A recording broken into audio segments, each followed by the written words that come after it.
Hi, my name is Spencer, and I'm doing a review on the body ritual Monasterima. And essentially, this article speaks about how it's a group of society, indigenous group in North America before the Europeans came over to sort of colonize the area. And these indigenous people believed in all kinds of different rituals which were interesting to read about.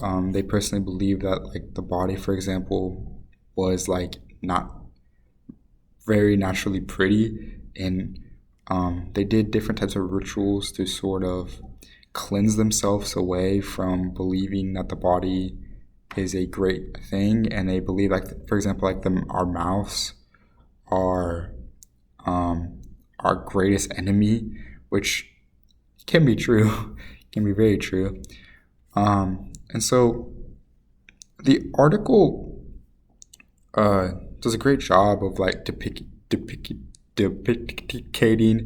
American culture, because there is some elements in modern day culture that we sort of have related to back, even though that these groups of people lived hundreds of years ago.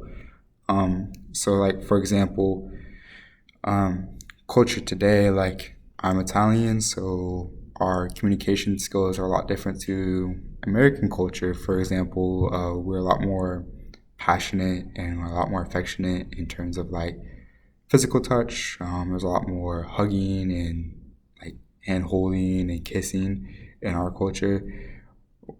Obviously, Italians are direct, just like how Americans can be, so there's similarities there.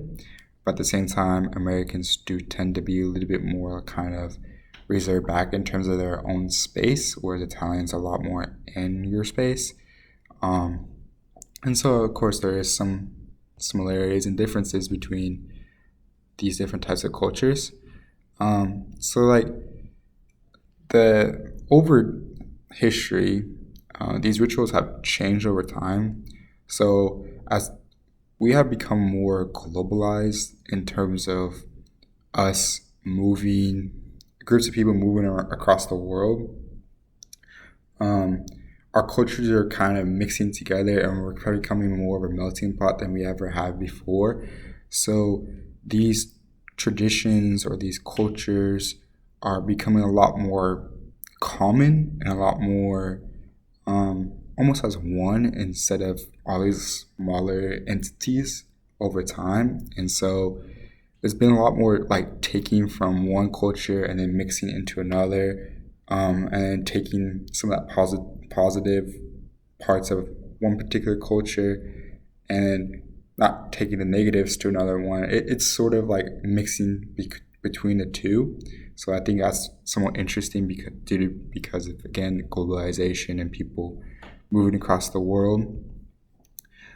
Um, so I think that a quote that really summarizes best of how um, sort of like puts okay, here's the quote. At the same time, in Western society, people pursue self-realization, individual struggle, and pay more attention to individual power and individual privacy. And this quote is from The Pragmatic Comparison of Chinese and Western Politeness and Cross-Cultural Communication. So essentially, what the quote is about is how we in Western civilization are a lot more individualistic still. Yes, again, there is globalization within the world, and that we are becoming a lot more taking from one culture and sort of infusing our own ideas into that particular culture. But we still, the Western countries, west of the world, tend to still be much more this idea of me and I instead of talking of we, instead of talking as a collective and a group. And I think that speaking as a collective and a group, it benefits every single one, and it creates this selflessness society and this selflessness mindset, as too many times in American culture we just worry about ourselves and we worry about our own little world, but in reality this whole world is our own. So it doesn't really make a whole lot of sense if we have the mindset of I instead of having the mindset of we. How do we make the world a better place? How do we make everyone have really good benefits? How do we do things in the right way that just doesn't make us selfishly better? So that, I would say, is a detriment to American culture, is this mindset of I instead of we. And that's my review. Thank you.